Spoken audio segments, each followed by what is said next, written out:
Assalamualaikum warahmatullahi wabarakatuh.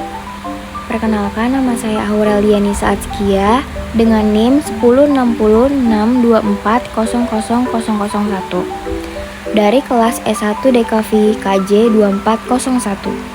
Di sini saya akan membahas analisis terkait teori estetika Edmund Burke-Velleman.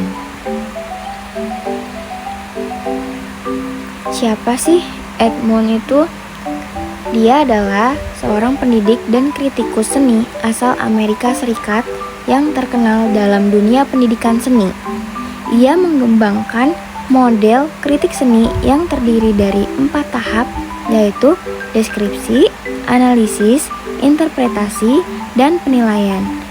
Model ini banyak digunakan di sekolah dan universitas untuk membantu siswa memahami dan mengevaluasi karya seni secara sistematis.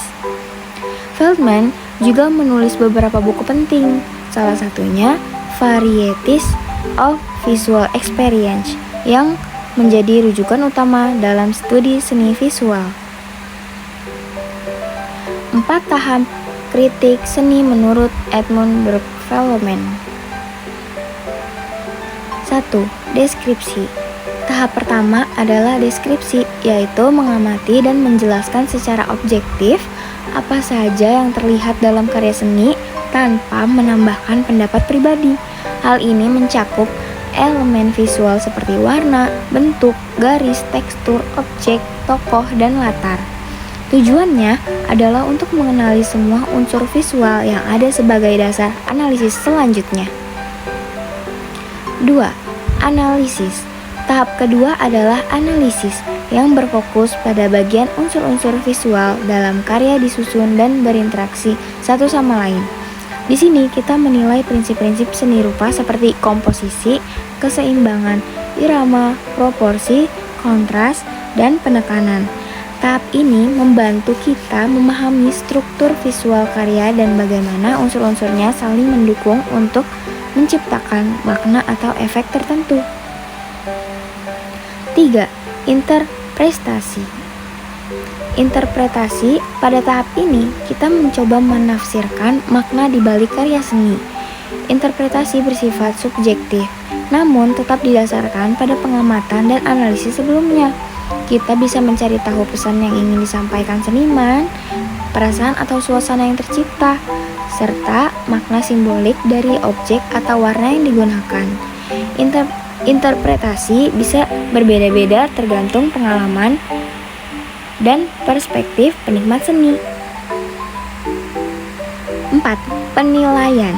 Tahap terakhir adalah penilaian, yaitu memberikan evaluasi terhadap kualitas karya seni.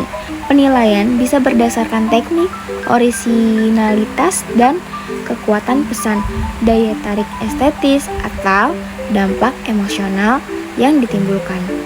Meski bersifat subjektif, penilaian sebaiknya tetap dilandasi oleh alasan yang logis dan berdasarkan pengamatan yang telah dilakukan di tahap sebelumnya. The Starry Night dari Vincent van Gogh. Deskripsinya, lukisan ini menggambarkan langit malam dengan gerakan spiral yang dramatis, desa kecil yang tenang di bawahnya, dan pohon cemara yang menjulang. Warna biru dan kuning mendominasi, menciptakan suasana emosional. Analisisnya, garis melingkar mendominasi langit, menciptakan kesan gerakan dan gejolak. Warna biru tua dan kuning cerah memberikan kontras yang kuat. Tekstur kuas tebal memberikan kedalaman visual. Komposisinya tidak simetris, tapi tetap seimbang secara virtual. Interpretasinya, langit yang berputar menggambarkan kondisi batin Van Gogh yang gelisah, sementara desa tenang menunjukkan keinginan akan kedamaian. Karena ini memvisualisasikan perasaan pribadi sang seniman. Evaluasinya, lukisan ini emosional dan sangat ekspresif, menjadi karya ikonik dalam seni modern karena kekuatan ekspresi dan teknik visual yang unik. Gunung Fuji Katsushika Kokusai. Oke, deskripsinya yaitu Gunung Fuji bisa digambarkan sebagai pusat perhatian dalam lanskap alam Jepang. Sering dipadukan dengan ombak, langit, atau kehidupan sehari-hari. Gaya lukisan ukiyo-e tampak jelas dalam penyajiannya. Analisis, garis bersih dan bentuk datar mencerminkan gaya dua dimensi khas Jepang. Warna biru fuchsia dan putih mendominasikan, menciptakan suasana damai. Komposisi visual terasa tenang dan simetris. Interpretasinya, Gunung Fuji melambangkan keteguhan, kekuatan, dan spiritualitas. Ia menjadi simbol yang abadi di tengah dunia yang terus berubah. Evaluasinya, lukisan ini mencerminkan filosofi budaya Jepang. Estetikanya sangat sederhana, tapi dalam makna menjadikannya karya yang sangat ikonik di dunia timur. Batik Parang. Deskripsinya yaitu motif batik klasik ini berbentuk diagonal berulang-ulang seperti ombak atau pedang. Dulu sering digunakan oleh bangsawan Jawa dalam upacara atau pakaian resmi. Analisisnya, garis lengkung dan diagonal menciptakan ritme visual yang dinamis. Warna sogan biru tua atau coklat menjadi ciri khasnya. Bentuk geometris teratur menunjukkan keteraturan dan kesinambungan. Motifnya simetris dan seimbang. Interpretasi, motif parang melambangkan kekuatan, keberanian, dan kesinambungan hidup, dikenakan sebagai simbol status dan filosofi hidup. Evaluasinya, yaitu batik parang memiliki nilai estetika dan budaya sangat tinggi. Meski tradisional, motif ini masih relevan dan terus-menerus digunakan sampai saat ini. Keren loh. Berburu di hutan, Basuki Abdullah. Deskripsinya menampilkan hewan-hewan liar seperti banteng, singa, harimau, dan kijang yang saling mengejar dalam suasana hutan yang penuh ketegangan. Analisisnya, garis diagonal dan lengkung menciptakan kesan gerak. Warna merah oranye mendominan, memberi suasana panas dan dramatis. Fokus visual tertuju pada banteng hitam yang di tengah-tengah. Interpretasinya melambangkan kerasnya kehidupan alam liar dan insting bertahan hidup antar makhluk hidup.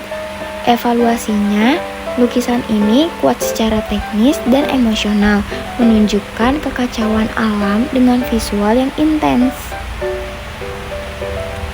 Penutup, melalui teori Edmund Burke Feldman, kita belajar memahami karya seni secara lebih utuh. Bukan hanya dari visualnya, tapi juga dari makna, konteks, dan pesan yang terkandung di dalamnya. Keempat karya yang saya analisis mencerminkan bahwa seni adalah cermin budaya, emosi, dan cara pandang manusia. Pendekatan Feldman membantu kita melihat seni secara lebih reflektif dan menghargainya dengan lebih dalam. Sekian presentasi dari saya. Terima kasih. Assalamualaikum warahmatullahi wabarakatuh.